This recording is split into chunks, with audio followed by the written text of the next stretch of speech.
Okay, hello everyone, and welcome to the evening session of our webinar on franchising in Taiwan and Thailand. Or if you're joining us from the other side of the world in the US, then good morning to all participants. My name is Charia Pawn, and I'm an IP consultant here at Tilleke Gibbins.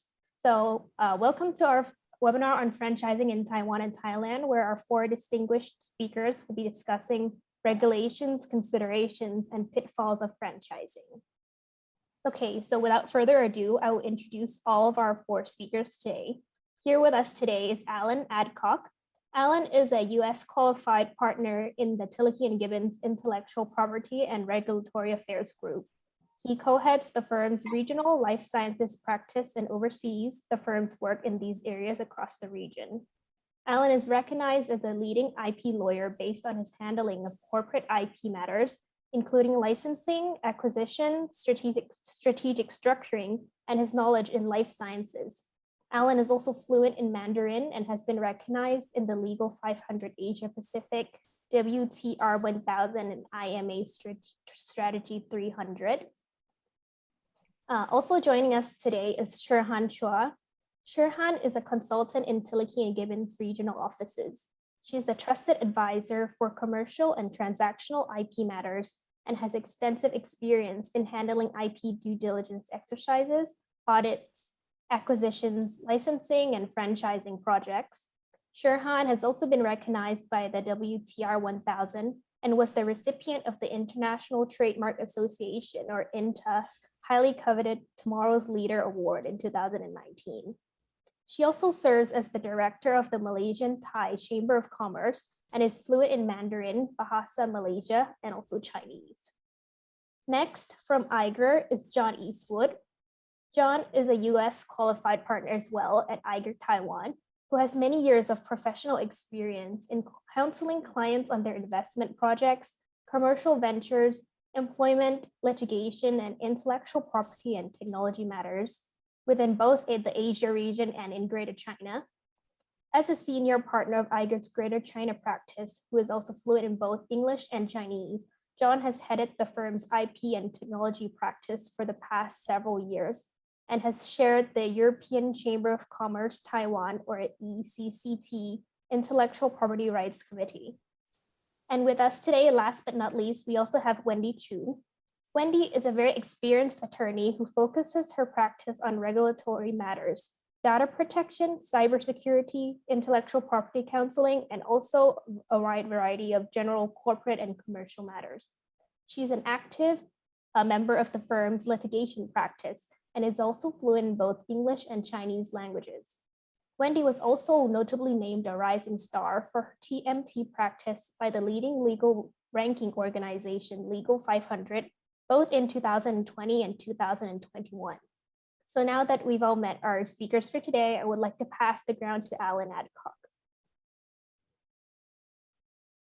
Thank you very much, Charia Pawn. Also, just to quickly introduce you to our audience tonight, Charia Pawn is an associate in the Intellectual Property and Regulatory Affairs Group here in the Bangkok office of Tilleke Gibbins, and she works very closely with me and Sher, particularly on IP commercialization, transactional, and even some franchise and clinical trial work. So, Charia Pawn, thank you very much for moderating this evening.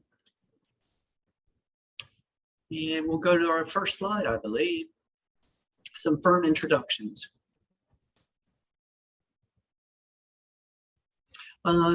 We are very pleased tonight to present this webinar on Thailand and Taiwan franchising in conjunction with Eiger, a full-service law firm that we know and work with very closely here across our Southeast Asia regional offices. Eiger is headquartered in Taipei, but their practice is very much regional and international in scope and specialization. As a full-service general practice law firm, of course, corporate and commercial service offerings are a very important part of their practice. Also, dispute resolution, tax, intellectual property, and particularly what we're going to be discussing with everyone tonight, franchise.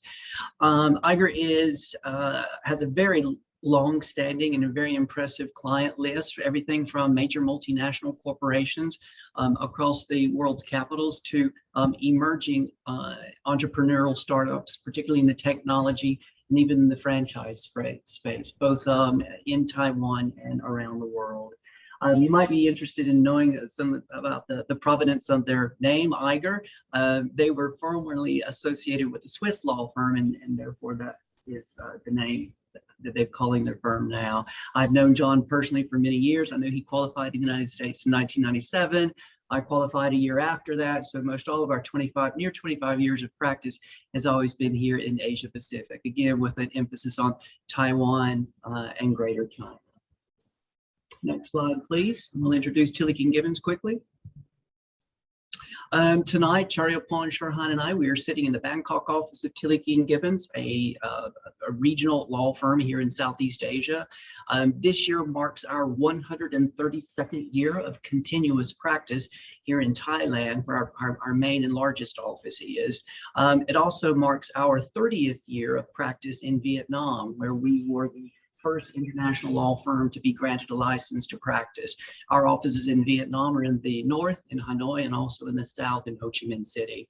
Almost 10 years ago, 2013, primarily owing to requests from European, British, and American clients, the management of the firm decided to expand our service offerings by opening up offices in Myanmar, Cambodia, Laos, and Indonesia. Next slide, please. And Tilleke Gibbins, similar to Eiger, full service, general practice, a lot of work in the traditional sort of corporate and commercial practice areas. But tonight, the last few bullet point practice areas we're specifically going to be introducing because they relate very closely to franchise. Dispute resolution, litigation and arbitration, employment practice group, the intellectual property practice group, the real property practice group, particularly dealing with the leasing of shops and units, regulatory affairs group, if you're talking about product registrations before Food and Drug Administrations, and also lastly, an important aspect of any franchise business consideration, tax. Next slide, please. Tonight, we are carrying on from an earlier presentation we did this morning where we had about 100 attendees, again, from across the region and also some outside the region. Tilleke and Eiger have put together what we hope is going to be a very informative session. Wendy is going to start us off by talking about the legislative framework in Taiwan. Sher is then going to speak about the legislative framework in Thailand.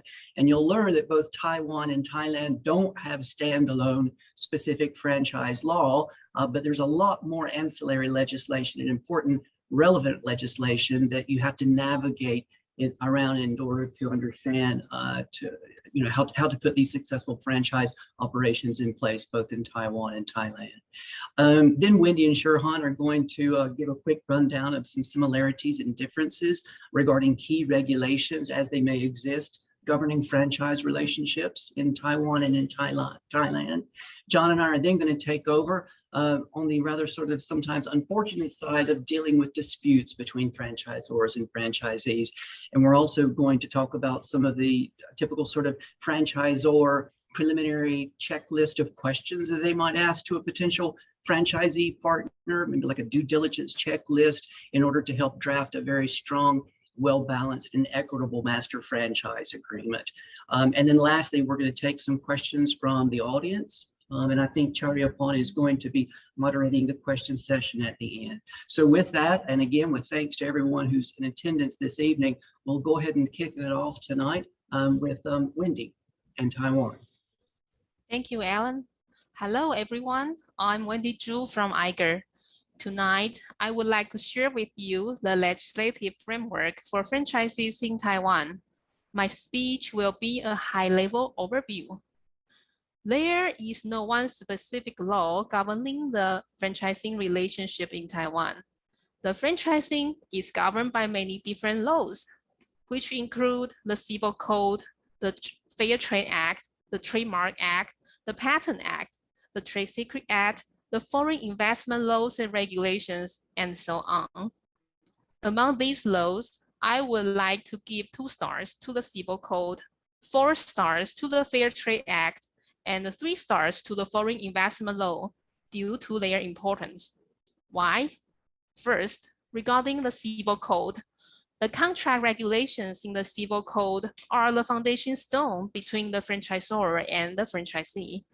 This is the law governing all the basic contract behaviors, so it deserves 2 stars. Second, regarding the foreign investment laws and regulations, the foreign franchisor needs to set up a subsidiary or a branch before conducting the business in Taiwan. To set up a subsidiary, the foreign franchisor needs to get the approval from the Ministry of Economic Affairs and then inject the capital into Taiwan to set up a subsidiary. So the related laws and regulations are rated as 3 stars. Third, regarding the Fair Trade Act, the authority of the fair trade competition in Taiwan is the Fair Trade Commission, which is also known as the FTC. The FTC had issued the guidelines to regulate the franchisor to follow the fair competition game rules. If the franchisor violates the guidelines, it will lead to a direct investigation from the FTC, and the penalty is from NTD 50,000 to 25 million. Due to this huge amount, I give 4 stars to the Fair Trade Act here. Next slide, please. Now let's take a further look regarding the definition of the franchising in Taiwan. According to the FTC, the franchising is an ongoing contract relationship in which the franchisor licenses the trademark, the operational techniques to the franchisee, and assists the franchisee to manage the business, while the franchisee pays the corresponding service fee.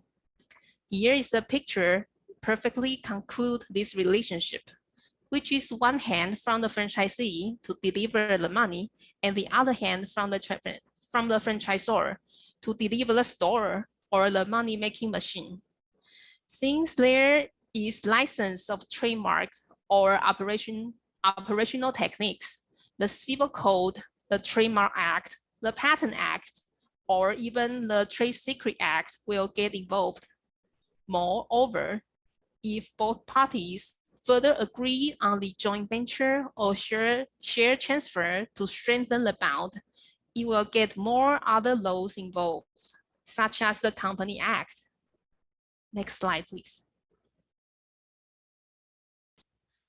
I would like to give you more regarding the FTC guidelines. According to the guidelines, if the franchisor needs to provide franchisee the following information in writing at least 10 days before signing the contract. This important information includes, first, the startup costs.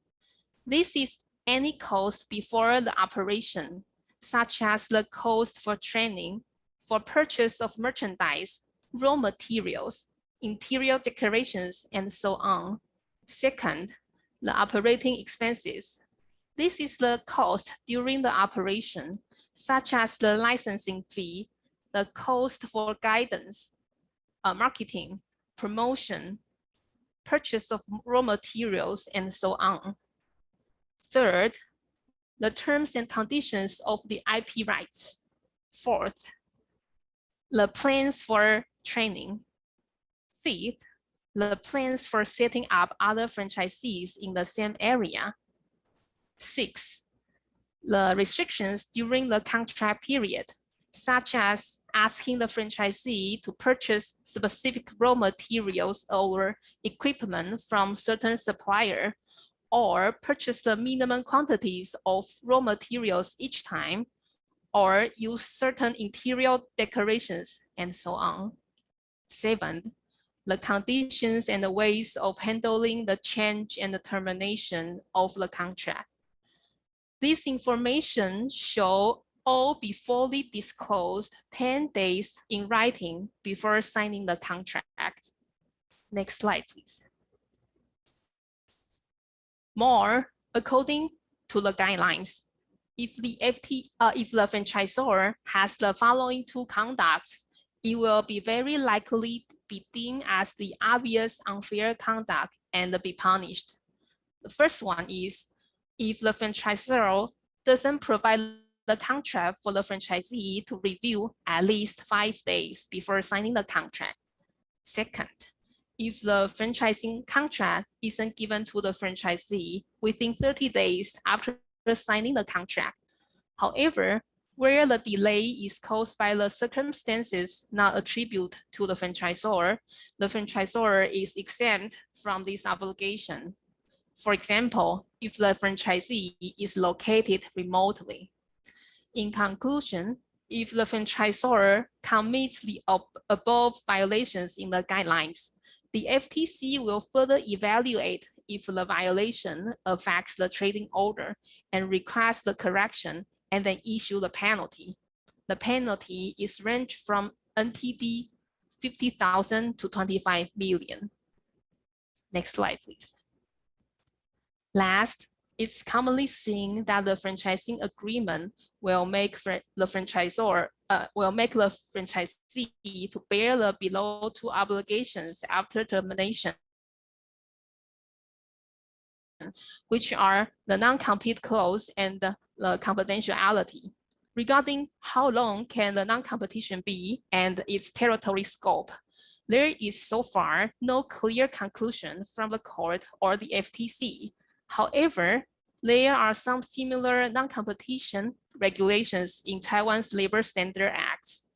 If we apply the same rationale from the non-competition regulations in the Labor Standard Acts, the term of non-competition shall not be longer than 2 years, and the franchisor shall give the franchisee some reasonable compensation to sustain the non-competition clause. Well, that's it. Thank you for listening. Hi, everyone. My name is Sher, and I'll be talking to you about the legislative framework for franchises here in Thailand. So just an overview, when it comes to Thailand, as Ellen mentioned earlier, we do not have a specific standalone franchise act, but we do have a draft franchising business act. This was first talked about 11 years ago, where we had a public hearing discussing the possibility of enacting this draft franchising business act to regulate the franchising sector here in Thailand. But as of August 2016, which is about 6 years ago, when the draft law was finally prepared, it was not approved. And the reason behind this was because the government felt that there could be a potential overlap when it comes to the provisions in this Franchising Business Act with those provisions in the Trade Competition Act, which I will talk about later. In this draft Franchising Business Act, it doesn't actually apply to foreign franchisors, but if you are a foreign franchisor, or if you act for a foreign franchisor who's interested in expanding their business here into Thailand, you will still have to take note of it, because even if this draft Franchising Business Act will not apply to foreign franchisors, it will still apply to the Thai master franchisees of these foreign franchisors. One of the most prominent provisions within the draft version of the act that we saw back then was that there was going to be a 2+2 registration rule, which basically says that for a franchisor to grant franchising rights here in Thailand, they must be able to show that they have operated 2 outlets on their own profitably for at least 2 years before they are able to file an application for the registration of the franchise. Now, when we talk about the franchise sector here in Thailand, there are a number of popular sectors that we see. Firstly, the F&B sector, and then the education sector. So we do see a lot of language schools, particularly English language schools here in Thailand. We also see franchise businesses in the retail and consumer goods sector, as well as the health, fitness and beauty sector. When it comes to franchising here in Thailand, there are two common methods for foreign franchisers to enter the market. Number one would be to appoint a master franchisee here in Thailand to assist them in developing the area and to also appoint sub-franchisees to operate individual outlets here in Thailand. Another arrangement that is common here is for a foreign franchisor to appoint a unit franchisee to operate outlets here in Thailand. And this could be a single unit franchisee or a multi-unit franchisee. Sometimes we do see that foreign franchisors would first appoint a unit franchisee in Thailand and then subsequently convert that into a master franchisee arrangement. So while there are while we don't have a standalone Franchise Act and the discussions regarding the draft Franchising Business Act have been stalled for a bit now, we do need to take note of different types of laws and regulations here in Thailand when it comes to regulating the business relationship between a foreign franchisor and a Thai franchisee. And you can see a list of laws listed on this slide. It is not an exhaustive list, but you'll be able to see that we have the Civil and Commercial Code, the Trademark Act, Patent Act, Copyright Act, Trade Secrets Act, and also a number of different other legislations. Now, I want to look at the Trade Competition Act specifically here. You'll recall a couple of minutes ago, I talked about how the government felt that we should not have a draft franchise, we should not have a Franchising Business Act because there could be a potential overlap with the Trade Competition Act. Now, the Trade Competition Act is Thailand's competition law. It was enacted in 2017, but towards the end of 2019, we had a notification, and this was about this was a notification about the guidelines for the consideration of unfair trade practices in franchise businesses. Now, since this set of guidelines was issued in 2019, it has undergone 2 rounds of amendments, and I'll talk about it a little bit more later. So for this set of guidelines, it does not actually apply to foreign franchisors, but it's still something that you should really take note of, because if you are appointing a master franchisee here in Thailand, they will have to comply. They will have to comply with the provisions in these guidelines when entering into subsequent sub-franchise agreements with the Thai franchisees. Now, this set of guidelines provide the definitions for a franchise, franchisor, and a franchisee. It also imposes pre-contractual disclosure requirements. It goes on to describe terms that are considered unfair under the Trade Competition Act. And it also prescribes the requirement for a local franchisor, or basically a Thai master franchisee, to provide a right of first refusal to an existing franchisee before that master franchisee goes ahead to open new outlets or to grant subsequent or to grant separate sub-franchising rights to other parties. So when it comes to defining a franchise here in Thailand, so if that business relationship fulfills or contains these 5 features, then it will be considered as a franchise here in Thailand. Number 1, you have a written agreement. There's a specific time period and territory. The franchisee uses the system, model, procedures, and IP rights of the franchisor. The franchisor has control over the operations of the franchisee according to the system. And the franchisee provides a consideration in return for the grant of the rights from the franchisor, which also means that even if parties try to describe that sort of relationship using different terms such as a license or a distributorship arrangement, as long as you have these 5 features in that arrangement, it is a franchise in Thailand. Now we'll talk a little bit more about the pre-contractual disclosure requirements You heard from Wendy earlier about the position in Taiwan. Similarly, here in Thailand, there are similar requirements. What is different is that there is no fixed time period for you to provide this pre-contractual disclosure document. And there is also no fixed format for you to provide this in. So it can be a letter, it can be a 20-page document, for example. But in this document, you should include information on payments and expenses that the prospective franchisee will be expected to incur. This could be royalties payable, marketing expenses that they will need to incur, any sort of training costs that they will need to pay, and the calculation methods for these sort of payments. Secondly, you will also have to include information on the franchise business's model and the types of services that the franchisor will be providing to the prospective franchisee.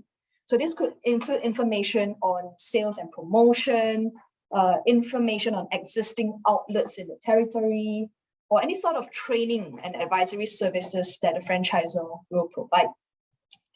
In this pre-contractual disclosure document, you will also need to include information on the IP rights that are being licensed to the prospective franchisee. Fourthly, you will have to include information on the terms of renewal, amendment, cancellation, and termination of the franchise relationship.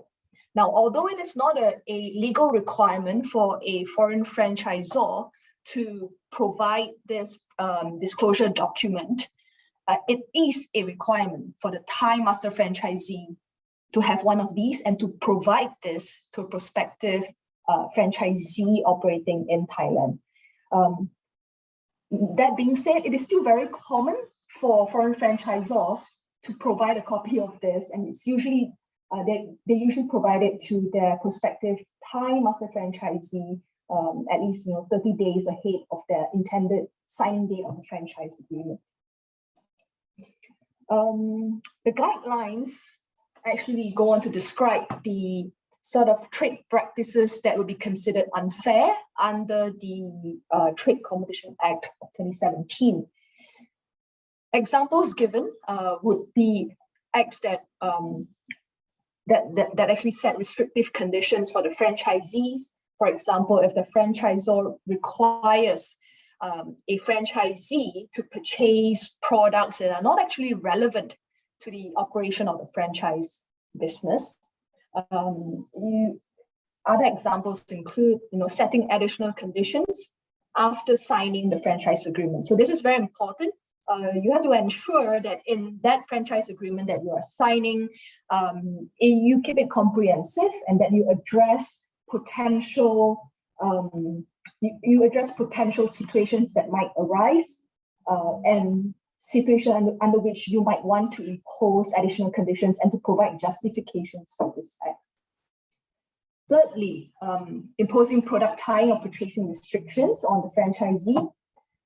For example, if a local franchisee is able to procure similar products or similar raw materials with comparable quality at a lower price, but if you restrict this, if you prohibit this in the franchise agreement and you don't have a justification for doing so, that will be considered as an unfair trade practice under the Trade Competition Act. Now, franchisors are also not allowed to restrict franchisees from offering discounts on perishable goods or products that are close to the expiration date. They're also not allowed to set discriminatory conditions among franchisees. So if a Thai master franchisee grants sub-franchising rights to different individuals or different companies to operate the franchise business, they have to ensure that these conditions are fair and that they do not discriminate among these different individuals. Setting any inappropriate conditions for purposes other than to maintain the reputation, quality, and standards of the franchisor in accordance with the franchise agreement. Now you will see that the words in red here basically it just goes on to show that it is very important for us to include in the franchise agreement good justifications for imposing these sort of conditions that would otherwise be deemed unfair under the Trade Competition Act. Usually we will want to include a clause explaining that this particular obligation is important or that it's required because we need this in place to maintain the reputation of the franchise business and the system, or that we want to ensure that it is consistent across the world. Basically, you just have to include a proper justification. Right of first refusal. So under the guidelines, basically states that before a franchisor opens a new outlet, or before the franchisor grants franchise rights to another prospective franchisee, the franchisor must provide a right of first refusal to a current franchisee that's operating within the closest proximity. And what exactly does closest proximity here mean? In the amended version of the guidelines, it states that in considering this, we have to look at the specific demand of that particular type of goods and services. We will need to consider the requirements of that particular geographical area. So for example, what is applicable here in Bangkok could be very different from what applies, say, in Phuket or in Chiang Mai. We'll also need to look at the existing competition in the local market. And this right of first refusal must last for at least 30 days. But there is an exception. There are circumstances under which a franchisor does not need to provide this right of first refusal.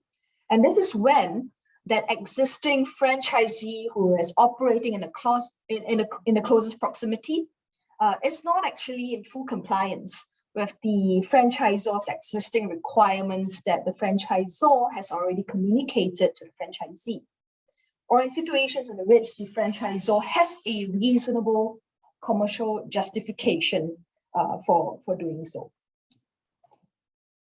We'll now do a quick comparison of the key regulations between Taiwan and Thailand.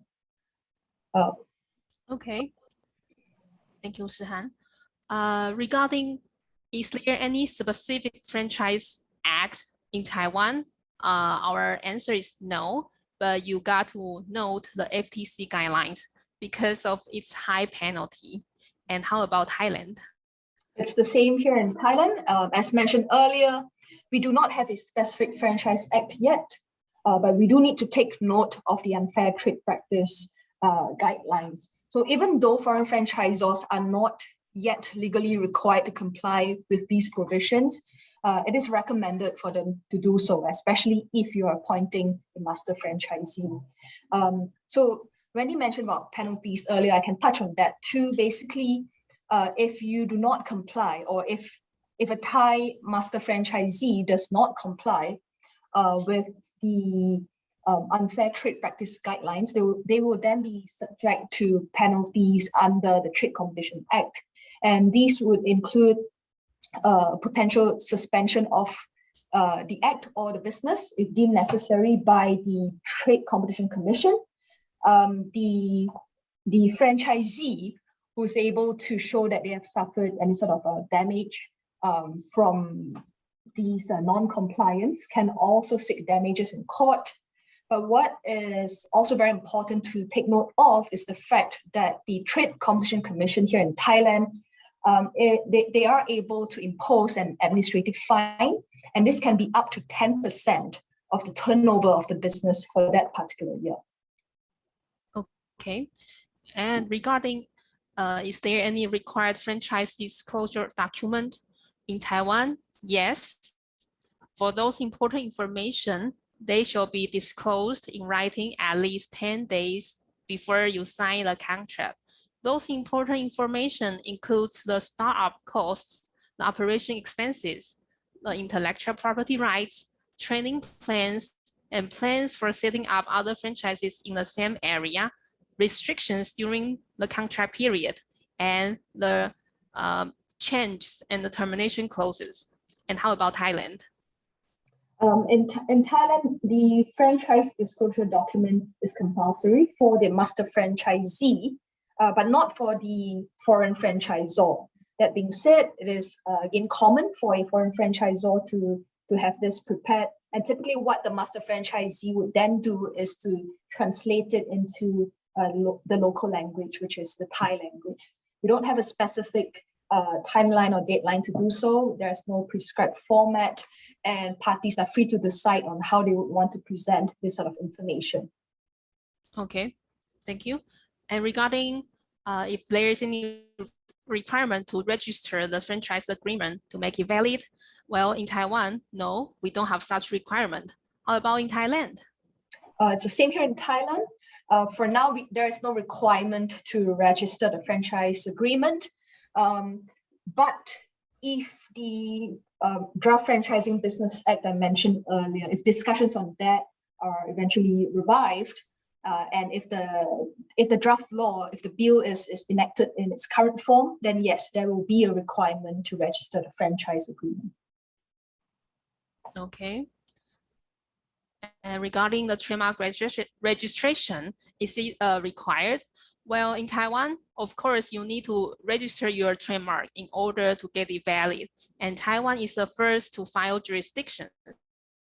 However, there is no need to register the trademark license to make the license valid, which we'll talk more later. And how about Thailand? Again, it's the same here. It's not a legal requirement to register your trademark before you're able to grant franchising rights, but it is indeed best practice to do so, especially since Thailand is a first to file jurisdiction. You want to ensure that before you enter the market, you would already have at least applied for registration of your core trademarks here. Thank you. Regarding if you need to register the license, if you need to register trademark license in Taiwan, no, the unregistered trademark licenses are still valid and enforceable against the licensor and the licensee. However, unregistered trademark license shall have no local standing against any third parties. Here, I would like to give you an example. If there is a trademark owner, party A, who exclusively licensed party B without registration, this exclusive license agreement between party A and B is valid and enforceable. After the exclusive license, if party A licenses again to the third party, party C, party C may still claim that since the term, party C is not bound by the unregistered license. So party C may still sue the trademark. They may still use the trademark. Party B should therefore sue party A for the non-performance. How about Thailand? Well, if you are granting a license of your registered trademarks in Thailand, it is a requirement to record your trademark license. If you don't record it, the unregistered trademark license will be deemed void and also unenforceable under the Thai Trademark Act, as well as the Civil and Commercial Code. So what we would typically do here in Thailand when it comes to franchising is that we'll have the franchisor and franchisee record a short form trademark license with the Thai Department of Intellectual Property. Of course, if you do not wish to use a short form license form, you can also choose to record a redacted version of the franchise agreement. But do take note that the agreement, the franchise agreement, will have to be translated into the Thai language. And if the registrar at the Thai Department of Intellectual Property raises any questions about the redacted provisions in agreement, you will need to disclose them eventually. All right. Regarding if there is any mandatory terms, in Taiwan, there is no such restrictions in the franchise agreement. How about Thailand? because we don't have a specific standalone franchise act, currently we don't have mandatory terms that you will have to include. But when it comes to the trademark licensing provisions, the Trademark Act requires the licensing provisions to include information on the list of goods and services for which the trademark or the licensed trademark can be used.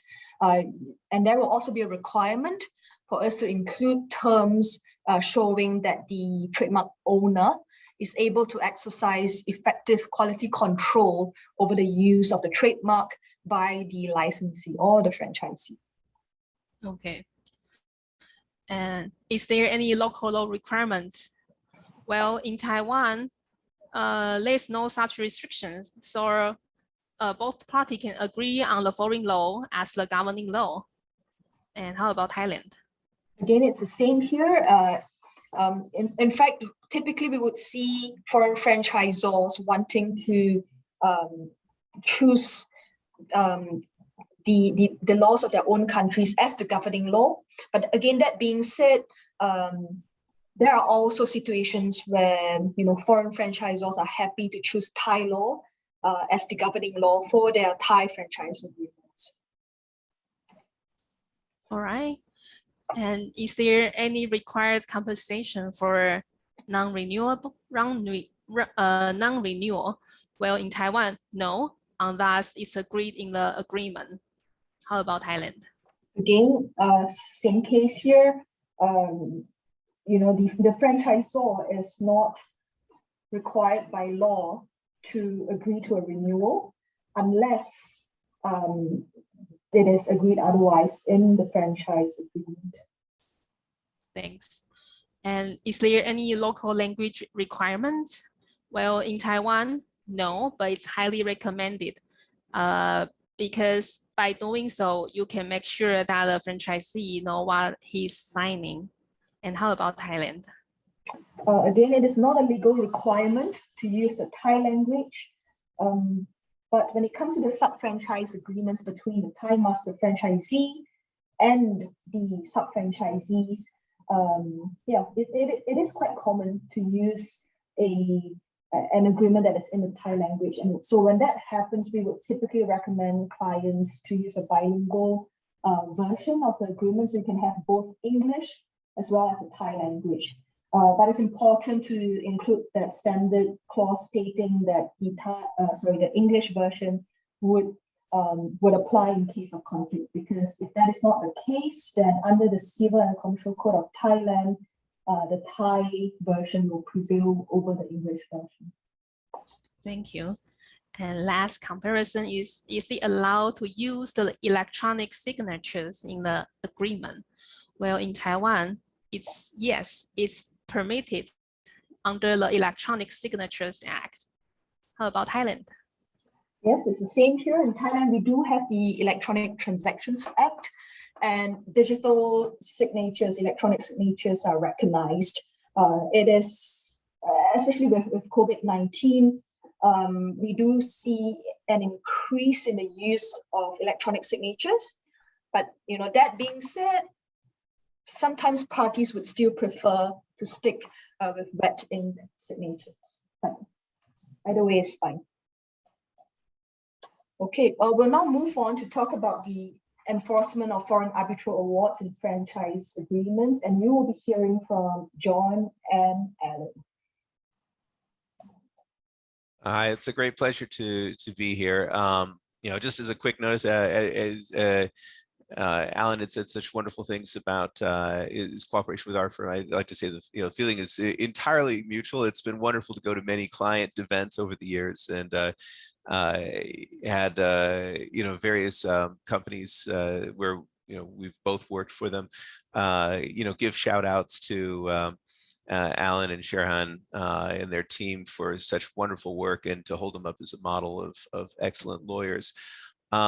Just to quickly jump in terms of law and venue for arbitration, it's almost always going to be outside Taiwan for various reasons. I mean, many franchise agreements involving foreign franchisors in Taiwan will specify laws and arbitration venues with which the franchisor is familiar, which they can keep consistent across different, different jurisdictions where they're working. Although Taiwan's own CAAT, the Chinese Arbitration Association Taipei, even though they've taken a lot of steps to become more internationalized, most franchisors have typically preferred to put their arbitration into home or at least neutral jurisdictions to reduce their own risks. Taiwan is, in terms of the legal system here, it's quite stable on most commercial matters. Taiwan court awards, unfortunately, will tend to be a bit lower than what you could get through arbitration. And so that's maybe one weakness of litigation in the system, is in terms of evaluating the amount of damages or the amount of harm that's been caused by an errant franchisee's behavior. The Taiwan Arbitration Act is very helpful because, as many of you may know, Taiwan is not a member of the United Nations, not since 1972. So it's not in the UN's New York Convention. That's actually not a problem normally, because Taiwan's Arbitration Act is very good at filling the gap that was created by that. If we can go to the next slide. Great. Service of process can be a key situation if you were doing litigation, but arbitration is so much more flexible on this than overseas litigation. If you were to do overseas litigation, then you'd have to deal with service of process. In order to be enforceable into Taiwan, you would need to have that service being accomplished through judicial assistance. The procedures for that are not impossible, but it is not easy. So, in order to serve a Taiwan party, it can take a bit of time and a bit of effort and a lot of translation. Whereas if you're doing it through arbitration, as far as the Taiwan Arbitration Act is concerned, what they want to see is that the arbitration rules set by the arbitration organization have approved the method of service process that was used. And many of those organizations allow for service of process to be used sent through any means of written communication that allows for a record of the transmission. That could be email, courier, fax, postal mail, things like that. Anyway, this is just so much more flexible. Because oftentimes clients will come to us and they have a clear FedEx or DHL record of the documents that were delivered to the franchisee. Some clients they're tempted to get their foreign arbitral award confirmed by a court in the country where the arbitration has taken place, but this is not necessary for enforcement into Taiwan. It just kind of adds expense to the procedures overseas, and it increases the risk that the arbitration result will now need to go through judicial assistance. For example, if you had arbitration through AAA in New York, some people are tempted to go to Southern District, New York, to get recognition or to get like a confirmation of that arbitral award. But the problem is that that confirmation process may require some sort of service upon the party in Taiwan. And so by showing up with essentially a court judgment, that's actually less helpful than if they just sent us the arbitration decision straight from the from the arbitration organization. So the franchise agreements notices provisions should take into account arbitration notices, because we notice that a lot of these arbitrations, if you have a dispute over a franchise relationship, that dispute will often happen after a termination of the franchise agreement has been put into effect. It's good to include the notices provision within the contract as being among the clauses that are going to survive termination. So if you have provisions about listing out trade secrets and confidential information and various other issues that will survive termination, the notices should stay in there.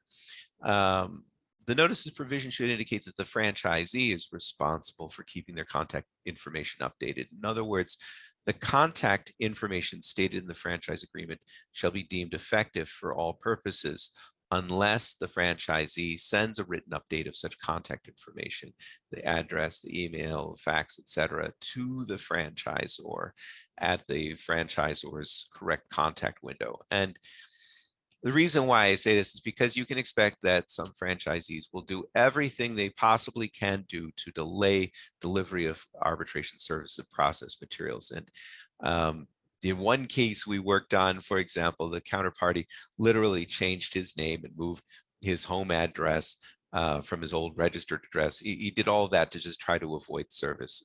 Many of them will refuse delivery of couriered packages from overseas, and in some cases we've had to send investigators over to deliver documents and to record the delivery. So if we go to the next slide. Enforcement we found is quite straightforward in Taiwan. Did the parties agree to the arbitration? Is the arbitration related to the franchise agreement? Yeah, as long as you have those in place, the courts in Taiwan are normally going to be willing to enforce the foreign arbitral award. And where an award indicates per day penalties specified under the contract, we've often seen Taiwan courts quite willing to enforce those provisions. If you have a provision that says like $100 per day for a failure to return the operations manual, or $200 a day for failure to remove signage and decorations, or for example, for running a competing business within the same premises or too close to the old premises and so on. These amounts really add up, especially when you figure out the timeline. It could be, say, 6 months to a year or so before you show up in a Taiwan court, between the arbitration time and between the matter going to trial. So not going to trial, but rather going to the court for enforcement. So these amounts really add up, and they can turn into a life-changing event for wayward franchisees. We've seen some of them, absolutely, in the end, they're not able to pay that amount very easily. Some of them, their next job is working under the table in the shadow worlds of night markets and things like that. There's quite a big come down if you've been running an educational institution or a restaurant or some other fairly nice business, to see them out and about. The last that the collection folks will find them at is working, frying something in a night market stall.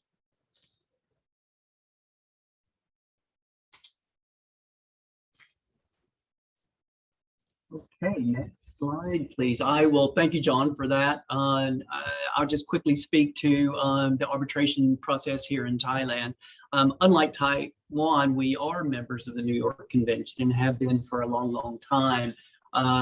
In terms of foreign franchisor clients asking about enforceability of foreign court judgments, no, Thailand is not a member of any sort of bilateral or multilateral treaty with any country or group of countries for the recognition of foreign judicial awards. But foreign arbitral awards, yes, are very much enforceable in Thailand, owing to the local legislation here, the Arbitration Act, and New York Convention session in 2002. Now, foreign arbitration awards, they're not automatically recognized. There's a relatively straightforward process of them having to be brought to a court of competent jurisdiction to make sure that, at least in terms of any of the decisions on the law, do not contradict local Thai law. But normally, for the most part, foreign arbitral awards are relatively easy to enforce here in Thailand.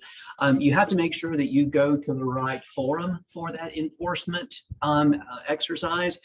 Most foreign arbitration awards which deal with franchise relationships, particularly if the franchisor or the franchisee are foreign, those are going to be handled by our specialized intellectual property and international trade court. And I'll speak to that on the very next slide. But the IP and IT court is a very strong, it's very sophisticated, it's very well recognized and well staffed bench here in Thailand.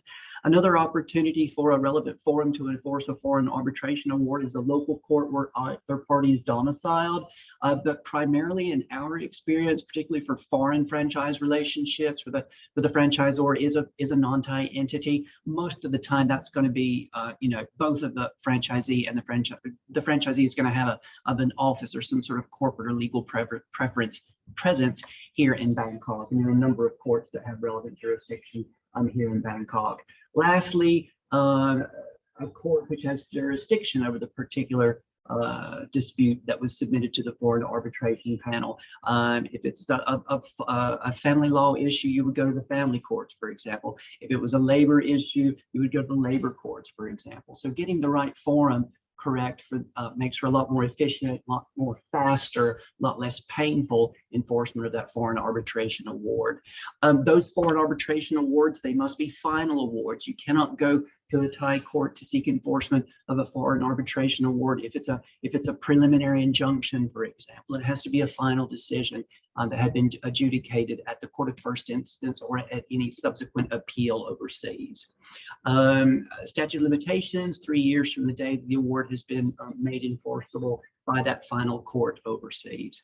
So for the most part, arbitration here in Thailand is relatively straightforward. We know for a fact that historically, traditionally, it's mostly been arbitration awards that are coming out of London or in New York.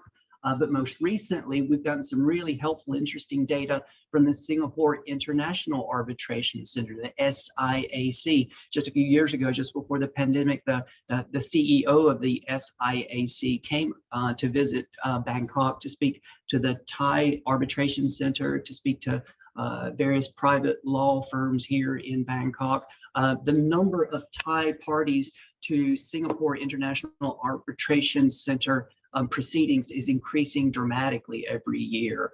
So it's really starting to give New York and London arbitration centers a bit of run on their money.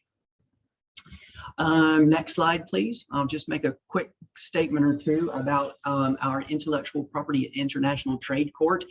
We are very, very bullish on the Thai IP and IT court. This year, it has just celebrated its 25th anniversary. There was a large celebration for that anniversary just a few weeks ago, attended by many international judges. As I said, it's a very highly respected bench here in the kingdom. And it was also Asia's first fully dedicated IP specialized court. 3 people sit on that, the senior judge and 2 associate judges. Most all of them are always have some foreign legal education or expertise, and most all of them have a really good foundation in basic and also sort of more advanced intellectual property law, particularly patent and trademark. Our intellectual property court does have teeth. In the last few years, we can see most notably by the high damages awards that they have been issuing, most prominently, most primarily in favor of the IP owner, the plaintiffs. We've given you some examples here of the current highest damages awards that the IP and IT court have sent down most recently. Each of these 5 cases were handled by Tilleke Gibbins. An interesting one is the first one, even though it's the smallest, even though we identify it as trademark, in fact, that case was a trade dress case. Even though we don't have trade dress legislation here in Thailand, we don't have standalone unfair competition legislation here in Thailand. We have a small provision in our civil and commercial code at section 421, which is sort of the kitchen sink tortious. You did something bad to me, so therefore you're liable for damages that I have suffered. So we use that in the combination of basic trademark law to craft and create a trade dress case. Here in that particular matter, it was a food and beverage plaintiff. Somewhat that the Taiwanese audience can appreciate. It was basically a large part of the business was bubble tea. They were slavishly copied by an unfairly competing brand. The plaintiff was Fire Tiger. The unfairly competing competitor brand was called Fire Bear. And even though that looks like a small award compared to some recent patent design, trade secret, and copyright cases, it was a really good precedent case that we think is going to be very, very helpful for foreign franchisor clients in the future. Next slide, please. All right, between me, John, Wendy, and Sher, Hann, and all of our many years of experience dealing with franchise issues here in Asia Pacific. Over the course of that time, we have collected a large number of franchisor due diligence questions or franchisor disclosure statements. And from a lot of those statements and due diligence questions, checklists the franchisor presents to a potential franchisee partner here in Asia, we see a lot of common issues that could have been dealt with earlier during negotiations before that franchise agreement was just signed. So next slide, please, and we'll introduce some of those common issues that a lot of times deserved a little bit more of attention when the parties were still negotiating before actually the franchise agreement was signed. The first two bullet points really speak to the corporate structure of the relationship, whether or not the entity, the legal entity in Taiwan or in Thailand is going to be a joint venture sort of relationship, or if there's going to be some investment by the franchisor into the local franchisee's entity. You know, these are really important questions that the franchisor and the franchisee speak to preliminarily in order to get right and to get clear in the franchise agreement. Earlier, we've been speaking on governing law. It seems like both in Thailand and in Taiwan, there's no requirement that local law control the terms of the franchise relationship. But again, what are the pros and cons of choosing the law of the franchisor's home jurisdiction versus the pros and cons of choosing the law of the franchisee's local jurisdiction? Again, important questions that both parties need to address early on in the relationship. Tax, as I said, very, very important. Many times I like to say that franchise is really about the 5 T's: trademarks, trade secret, termination, takeover, and tax. Who's going to be responsible for any withholding tax? We're going to talk about tax in just a second. Who's going to be responsible for the import tax? Or the party's going to share the burdens and the responsibilities of local or international tax obligations? We've spoken a lot this evening about non-competition covenants. Are they going to be territorial non-compete restrictions? Are they going to be ongoing after the termination of the franchise relationship? Are they going to be non-competes in relation to only certain portions or parts of the franchise business? Again, easy things to talk about between the parties in order to avoid sort of disputes later on. Advertising and marketing, very, very important in a successful franchise business.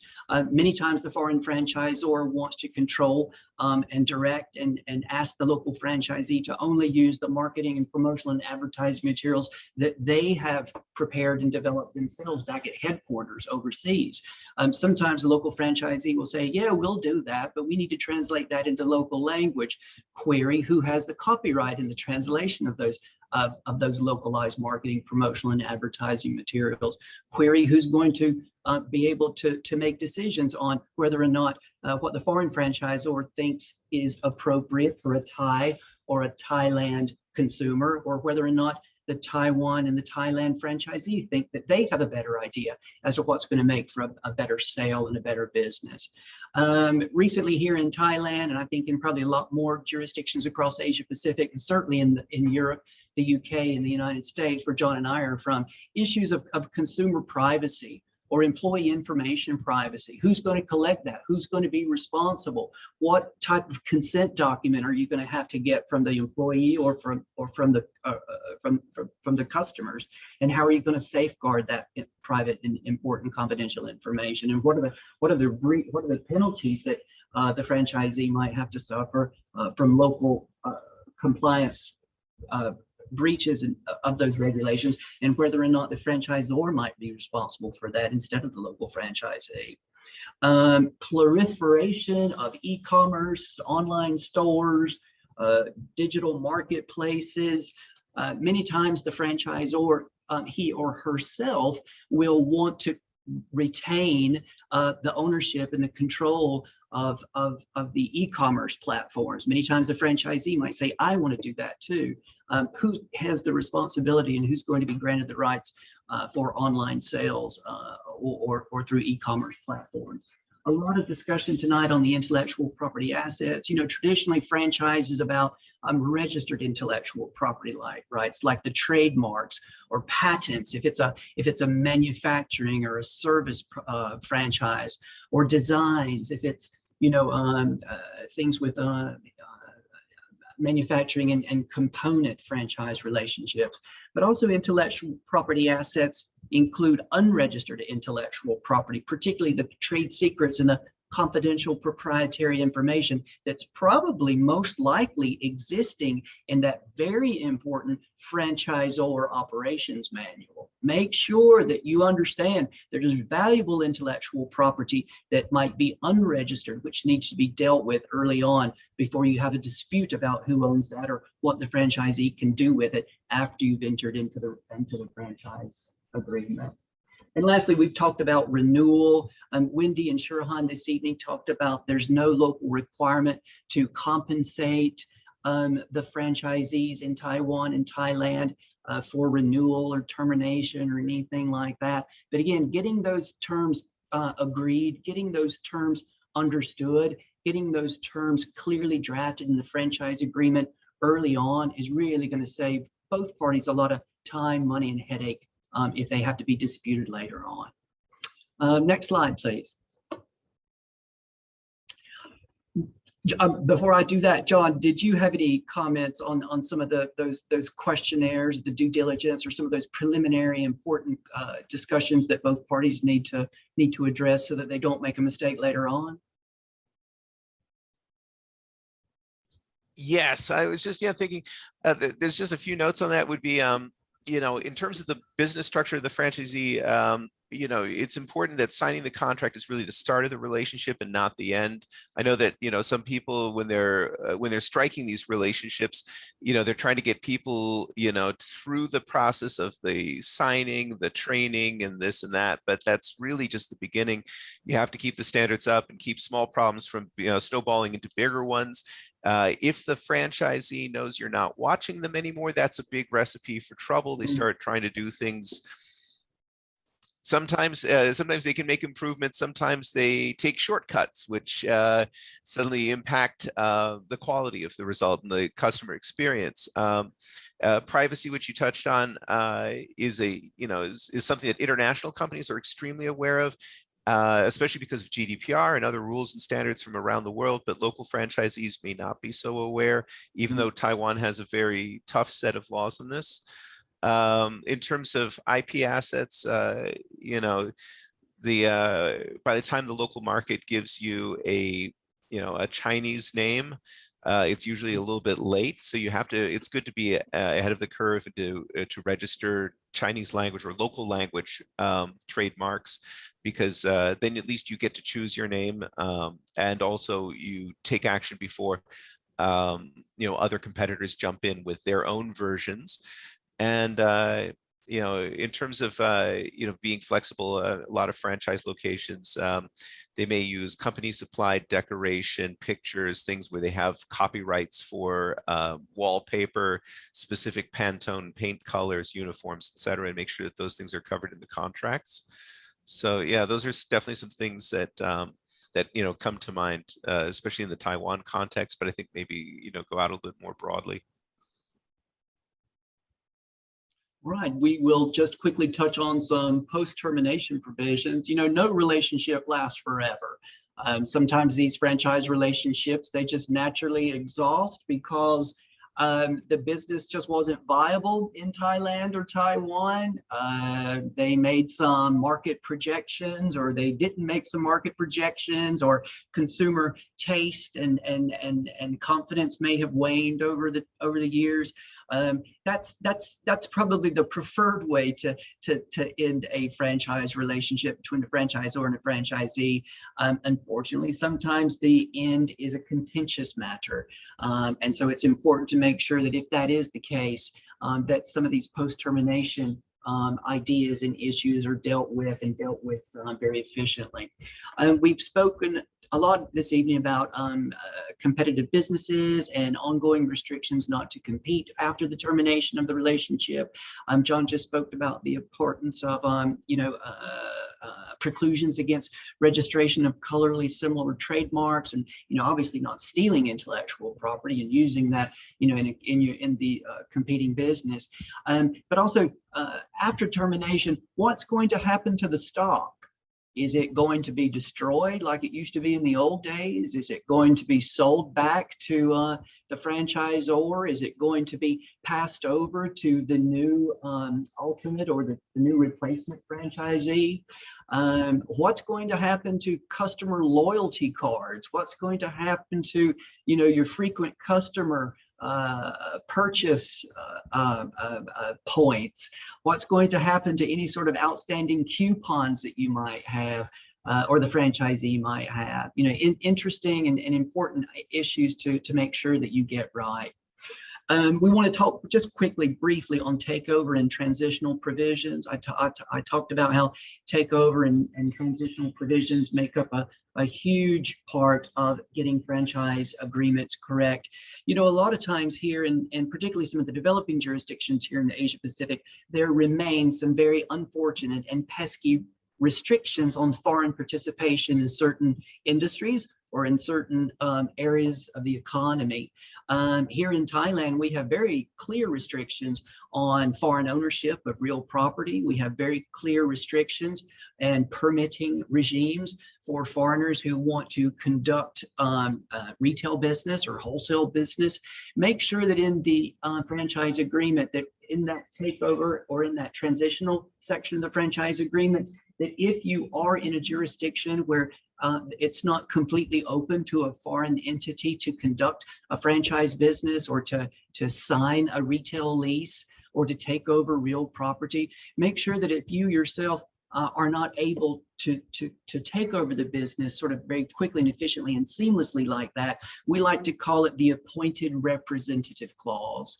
So that is a really quick and easy fix, whereby if the foreign franchisor, if he or herself are not legally able to immediately step in on the very next day to open and operate that shop, that their quote appointed representative is. That way you will have an easy fix in order to make sure that you appoint a local authorized entity to take over, because no one wants that shop to be closed. That's bad for the brand, it's bad for business, and it's very bad for consumer confidence. A lot of times, a lot of the post-termination pain that we see, not from the franchise agreements that Eiger and Tilleke advise on, but for those franchise agreements that come to us during problems and in contract interpretation issues, a lot of times we see that in fact, the franchisor has retained the right to take over the operation of the business themselves, but in fact, they're restricted to do so.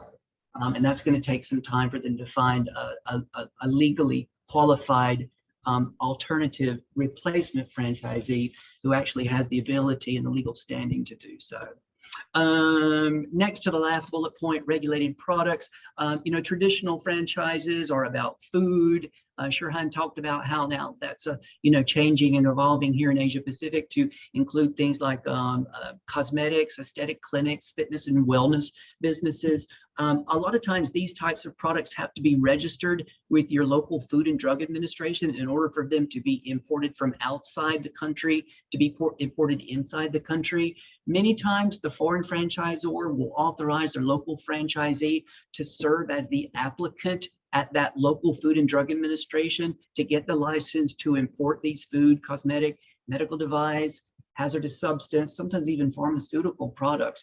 If you are terminating that franchisee, make sure that you have a solid plan in place to either transfer those FDA marketing authorizations or import certificates to the new franchisee, or else if there's a requirement where they're not able to be transferred and fresh applications have to be lodged, you tee up your replacement franchisee so that they can go ahead and get those applications prepared, stamped, chopped, and submitted, because you certainly don't want any sort of disruption in the supply of the products coming from abroad into the franchise jurisdiction. Again, it's what was the situation, the Chinese KFC a few years ago when they ran out of chicken or French fries or something like that. Again, very bad for business, very bad for the brand.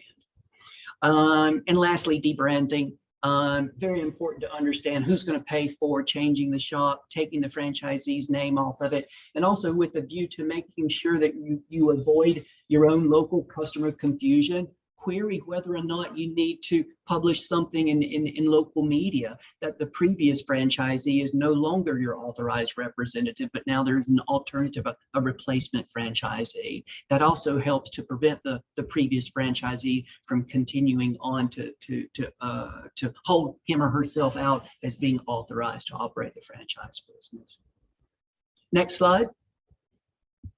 I think we're just going to quickly make a few high-level comments on tax implications, and I think Wendy's going to take that for Taiwan.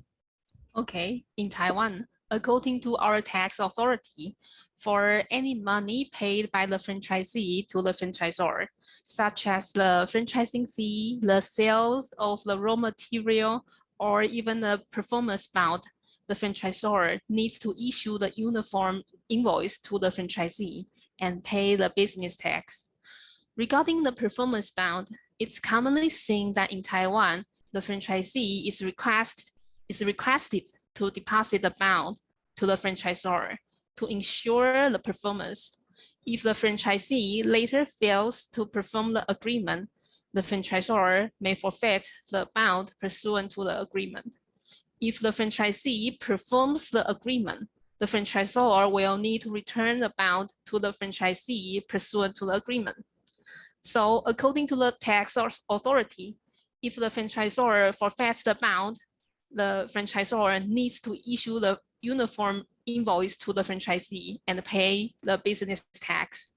If the bond is returned to the franchisee at the end, the franchisor doesn't need to issue the uniform invoice to the franchisee and pay the business tax. Thank you, Wendy. Similar to what we had mentioned earlier about Thailand's intellectual property and international trade court having teeth, so too does our tax office, the Internal Revenue Department.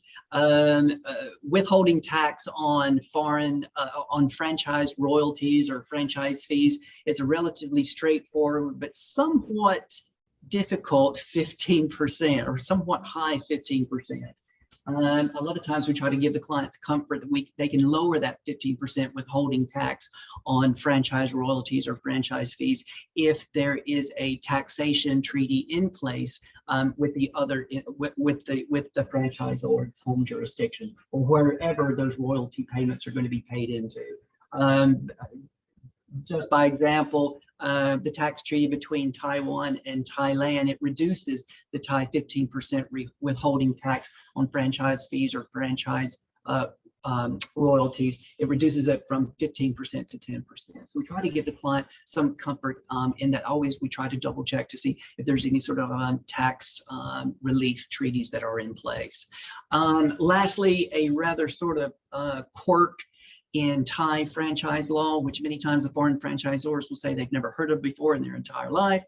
We have a quite strange Supreme Court decision from a few years ago, where in a particular matter, the highest court in the land, the Supreme Court, did confirm that in fact, the Internal Revenue Department, they will consider any sort of required marketing, promotional, advertising spend that the franchisor requires the Thai franchisee to pay.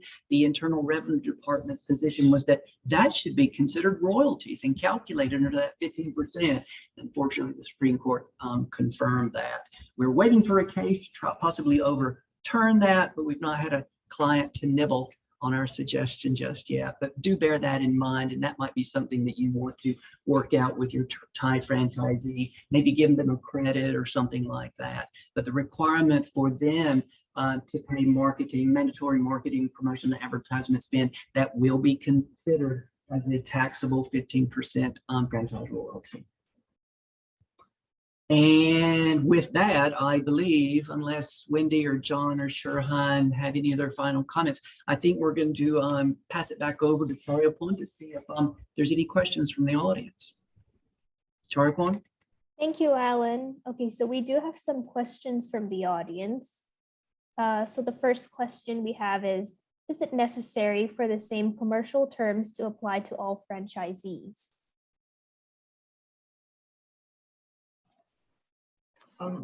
I can answer first. From a Thai perspective, yes, because if you look at the unfair trade practices guidelines we talked about earlier, franchisors are prohibited or restricted from applying discriminatory terms on their franchisees here in Thailand. So it's important for us to take note of this. And you should be applying the same commercial terms unless you are able to find a reasonable commercial justification for not doing that. Well, from Taiwan's perspective, I think there's no such requirement, but from management perspective, it's recommended to make every contract the same. Thank you, Sher and Wendy. Okay, so the next question is, who should take responsibility of registering the trademark license in Thailand? Is it the franchisee, the master franchisor, or the foreign franchisor? For the trademark license recognition, if you look at the Trademark Act and the ministerial regulations on this, the legal onus actually falls on the licensee, the trademark licensee, which is basically the franchisee in this case. Although that is the case, this trademark license recognition exercise is typically franchisor or trademark owner driven, because they will be the ones who would want to ensure that the arrangement is in full compliance with the law.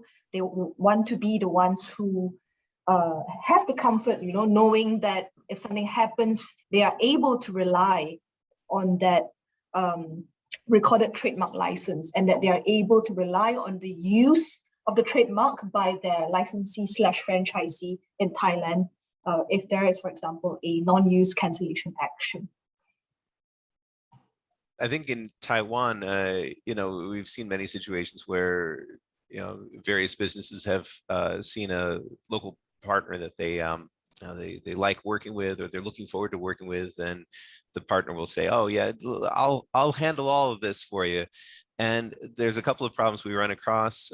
Typically, these will be discovered later on, and we'll find out about them, from a client that has been operating in Taiwan for a few years. They'll say, like, our local partner registered the trademarks, but they're all for the wrong items or the wrong services, and they didn't really use professionals to do it. Or now that we want to, we find out that they've put all the trademarks in their own name. And now it makes it really hard to terminate them, because what may have started out as a wonderful relationship may go sour. And that's usually when they start thinking about, wait a minute, who owns these trademarks anyway? Okay, thank you all for your interesting responses. And also we have one more question to John and Wendy. Are you seeing any franchising industries expanding into Taiwan, or service industries like education or fitness? Oh, absolutely. I mean, we've been running across a lot of different areas, in which franchise relationships have been going outside of, say restaurants and into restaurants and cafes and similar things. And we've been seeing an awful lot of, fitness centers and educational consulting type businesses being set up on a franchising type basis. Okay, and we have one question for Alan. Alan mentioned about Fire Tiger and Fire Bear. So someone from the audience wants to know, can Firefox sue Fire Tiger and Fire Bear for trademark dilution? We do not have a specific cause of action for trademark dilution. That's a little bit more of a common law understanding. Maybe in a common law jurisdiction, you'd want to take action under, standalone unfair competition or passing off legislation. Again, like I mentioned, we just don't have that here in Thailand, unless it's a direct trademark infringement. Probably that cause of action would not be accepted by the IP court. Maybe you could try, you know, like I said, section 421 of the Civil and Commercial Code, but then, you know, it would be an argument as to, you know, who had the better right to begin with. So then you'd be talking about lots of different affidavits about who was first in time, the creation history of the brands and things like that. But the simple answer is no, we don't have a standalone cause of action for this common law notion of trademark dilution here in Thailand, which is a civil law jurisdiction.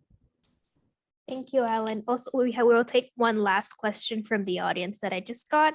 It's that it's about the right to enforce IP infringement, and should this be given to the licensee or not? For both Thailand and Taiwan. The right to enforce is an important right, and many times the IP owner, well, it depends. Many times the IP owner will want to retain the right to enforce his or her intellectual property in the country where it has been licensed into themselves. They don't want to risk authorizing the local licensee or the local agent or the local distributor, in this case, the local franchisee, to be responsible for enforcing and paying for the enforcement of their intellectual property. Now, some IP owners will take that position. Other IP owners will think, well, no, that's a cost of doing business in your jurisdiction. If I'm licensing my intellectual property rights for you to commercially exploit in your jurisdiction, I'm going to be asking you to be responsible to vigilantly look out for copycats or infringements. I want you to not only just vigilantly look out for that, I want you to report that back to me. And then you and I can either agree how we want to approach that potential infringement situation, or at the end of the day, I'm going to say that you have to be responsible for spending the money and the time and the management commitment to enforcing the intellectual property, because it's a problem for you rather than it's a problem for me. So the question is, it really depends on who the IP owner wants to be responsible for that. But that needs to be included. The right of enforcement needs to be included in that grant of license section in the franchise agreement. That's a good question.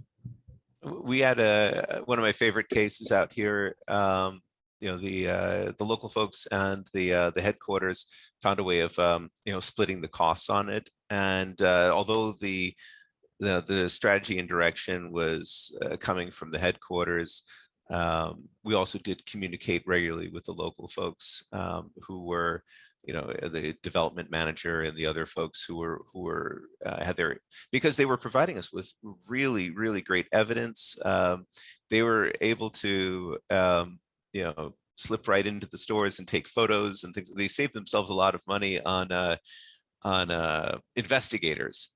And definitely when it comes to trying to, as a law firm, we try to avoid you know, putting our own staff or our own people in there as fact gatherers, because we always want to be in a position where none of our people could end up on a witness stand. So, you know, when it comes to like, where did this receipt come from? What's the provenance of these photographs and this and that? It's nice to have you know, a local partners from the standpoint of from the franchisee side, who are willing to jump in and help defend the brand. Thank you, John. So thank you very much for joining us today on this evening session of franchising in Taiwan and Thailand. And we hope you enjoyed and found it beneficial. So good morning or good night to everyone. Thank you for joining us.